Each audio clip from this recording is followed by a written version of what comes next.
తెలంగాణ ప్రజలకు అత్యాధునిక వైద్య సేవలు అందించాలనే లక్ష్యంతో ప్రభుత్వం ఉస్మానియా ఆసుపత్రిని పునర్నిర్మిస్తున్నారు. దీనికి సంబంధించిన కొత్త భవనానికి ఇవాళ సీఎం రేవంత్ రెడ్డి శంకుస్థాపన చేయనున్నారు. ఉదయం 11:55 సీఎం రేవంత్ రెడ్డి భూమి పూజ చేయనున్నారు. ప్రస్తుత ఆసుపత్రి అఫ్జల్గంజ్లో ఉండగా కొత్త భవనాన్ని గోషామహల్ స్టేడియంలో నిర్మించనున్నారు. 2000 పడకల సామర్థ్యంతో 26 ఎకరాల్లో కార్పొరేట్ ఆసుపత్రులు తలదన్నేలా ఈ భవనాన్ని నిర్మిస్తున్నారు. అన్ని రకాల సూపర్ స్పెషాలిటీ వైద్య సేవలు, ప్రతి వైద్య విభాగానికి ప్రత్యేకంగా ఆపరేషన్ థియేటర్లు, ప్రతి థియేటర్కు అనుబంధంగా పోస్ట్ ఆపరేటివ్ ఐసీయూ వార్డులు, కింది భాగంలో ఒకే చోట అన్ని రకాల డయాగ్నోస్టిక్ సేవలు అందుబాటులోకి రానున్నాయి. రోజు 5,000 మంది ఓపీ రోగులను చూసేలా 30 విభాగాలతో రోబోటిక్ సర్జరీలు చేపట్టేలా సౌకర్యాలు ఏర్పాటు చేయనున్నారు. వరల్డ్ క్లాస్ ఫెసిలిటీస్తో నూతన ఉస్మానియా హాస్పిటల్ నిర్మాణం కానుంది. ప్రస్తుత ఆసుపత్రిలో 22 డిపార్ట్మెంట్లే ఉండగా దానికంటే అదనంగా మరో 8 డిపార్ట్మెంట్లు ఈ ఆసుపత్రిలో ఉండనున్నాయి. రోజు 3,000 నుంచి 5,000 మంది పేషెంట్లు వచ్చేలా సౌకర్యాలు ఏర్పాటు చేయనుంది ప్రభుత్వం. ప్రతి డిపార్ట్మెంట్కు ప్రత్యేకంగా ఆపరేషన్ థియేటర్లు, ప్రతి థియేటర్కు అనుబంధంగా పోస్ట్ ఆపరేటివ్ ఐసీయూ వార్డులు, గ్రౌండ్ ఫ్లోర్లో ఒకే చోట అన్ని రకాల డయాగ్నోస్టిక్ సేవలు అందుబాటులో ఉండనున్నాయి.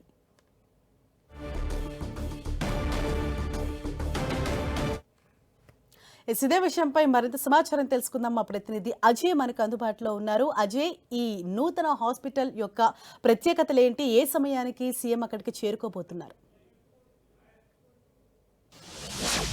సరిగ్గా 11 ఈరోజు సీఎం రేవంత్ రెడ్డి చేతుల మీదుగా ఉస్మానియా నయా హాస్పిటల్కు శంకుస్థాపన చేయనున్నారు. దాదాపు 115 ఏళ్ల చరిత్ర కలిగినటువంటి ఏదైతే ఉస్మానియా భవనం ఉందో దానికి నూతన భవనానికి ఈరోజు శంకుస్థాపన కావాల్సినటువంటి ఏర్పాట్లు అయితే అధికారులు చేసినటువంటి పరిస్థితి మనకు కనబడుతుంది. అత్యాధునిక హంగులతో నూతన భవనాన్ని నిర్మిస్తున్నటువంటి పరిస్థితి మనం చూసుకోవచ్చు. మనం ఈ భవనానికి సంబంధించినటువంటి ఏదైతే డయాగ్రామ్స్ అన్నీ కూడా సిద్ధం చేసినటువంటి పరిస్థితి, సీఎం వీక్షించేందుకు కావాల్సినటువంటి ఏర్పాట్లను కూడా ఇక్కడ చేసినటువంటి పరిస్థితి మనకు కనబడుతుంది. అధునాతన భవనాలు మొత్తం హాస్పిటల్ 8 బ్లాకుల్లో ఉంటుంది. 8 బ్లాకుల్లో ప్రధాన భవనం ఈ విధంగా ఉంటుంది. ఇది బేస్మెంట్, గ్రౌండ్ ఫ్లోరు, అదేవిధంగా 12 ఫ్లోర్ల హైట్స్తో 8 బ్లాకుల హాస్పిటల్ అనేది ఉంటుంది. ఇక్కడ చూసుకున్నట్లయితే ఇన్ పేషెంట్ విభాగం, అదేవిధంగా ఇక్కడ అవుట్ పేషెంట్ విభాగం ఉంటుంది. అన్ని డయాగ్నోస్టిక్ సెంటర్లు ఏదైతే రక్త పరీక్షలు అయితేనేమి, ఇతర ఎంఆర్ఐ, సిటీ స్కాన్, అదేవిధంగా ఈ మిగతా ఏదైతే డయాగ్నోస్టిక్ సంబంధించినటువంటి అన్ని సేవలు కూడా గ్రౌండ్ ఫ్లోర్లోనే అందుబాటులో ఉంచున్నారు. అన్నీ ఒకే దగ్గర అందుబాటులో ఉంటాయి. అదేవిధంగా ఇక్కడికి వచ్చే పేషెంట్లంతా కూడా పేదవారు, మధ్యతరగతి వారు, దిగువ మధ్యతరగతి వారు ఉంటారు. కాబట్టి వాళ్ళకి కావాల్సినటువంటి ఏదైతే ఉండడానికి కావాల్సినటువంటి ధర్మశాలను, ఫుడ్ ఫెసిలిటీకి సంబంధించినటువంటి బిల్డింగ్ను కూడా ముందుగానే డిజైన్ చేసినటువంటి పరిస్థితి కనబడుతుంది.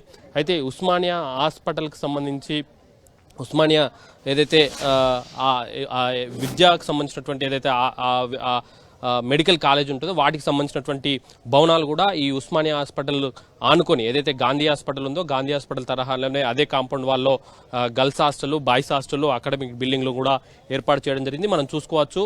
గర్ల్స్ హాస్టల్కి వచ్చేసి బేస్మెంట్, గ్రౌండ్ ఫ్లోరు, 12 ఫ్లోర్స్ మొత్తం దీనికి సంబంధించినటువంటి భవనం ఇది ఫ్యాకల్టీకి సంబంధించినటువంటి రెసిడెన్షియల్ భవనాలు ఎవరైతే విద్యాబోధన చేస్తారో వాళ్ళకి ఇందులోనే రెసిడెన్షియల్ ఏర్పాటు చేయడం జరిగింది. ఇది బాయ్స్ హాస్టల్ మనం చూసుకోవచ్చు. బాయ్స్ హాస్టల్ కూడా చూసుకున్నట్లయితే 12 ఫ్లోర్లు, బేస్మెంట్, జీ, అదేవిధంగా 12 ఫ్లోర్ల బిల్డింగు, ఫ్యాకల్టీ బిల్డింగ్ కూడా 12 ఫ్లోర్లు ఉంటుంది.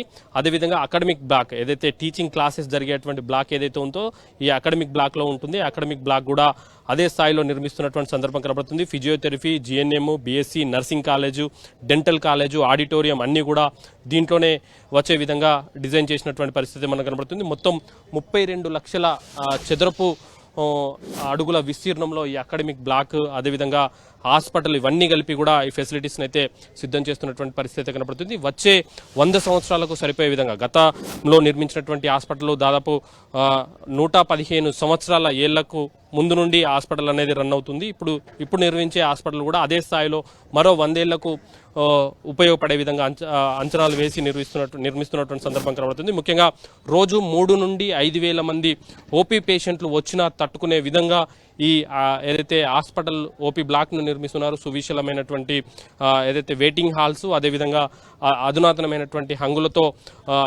డయాగ్నోస్టిక్ సెంటర్స్తో పాటు అయితేనేమి, అదేవిధంగా ఏదైతే శస్త్రచికిత్స సంబంధించినటువంటి ఆపరేషన్ థియేటర్లు కానీ అదే స్థాయిలో నిర్మిస్తున్నటువంటి పరిస్థితి కనబడుతుంది. ఎక్కడ అంటే ప్రతి ఏదైతే స్పెషాలిటీకి సంబంధించి సూపర్ స్పెషాలిటీకి సంబంధించినటువంటి బ్లాక్స్ ఏవైతే ఉంటే అందులోనే ఆపరేషన్ థియేటర్, అందులోనే పోస్ట్ వార్డు, అందులోనే జనరల్ వార్డ్స్ ఉండే విధంగా ఏ స్పెషాలిటీకి ఆ స్పెషాలిటీ వెంటనే వాటికి సంబంధించినటువంటి పోస్ట్ ఆపరేషన్ వార్డులను కూడా నిర్మిస్తున్నటువంటి సిచ్యువేషన్ అయితే మనకు కనబడుతుంది. పూర్తి స్థాయి హంగులతో హాస్పిటల్ నిర్మిస్తున్నటువంటి సిచ్యువేషన్ మనకు కనబడుతుంది. మనం ఉస్మానియా హాస్పిటల్ చరిత్ర తీసుకున్నట్లయితే దాదాపు 115 ఏళ్లకు ముందు చివరి నిజాం ఈ హాస్పిటల్ అనేది ప్రారంభించారు. అప్పటి నుండి కూడా పేద వారికి ఉచితంగా వైద్యాన్ని అయితే ఈ హాస్పిటల్ అందిస్తూ వస్తున్నటువంటి సిచ్యువేషన్ మనకు కనబడుతుంది.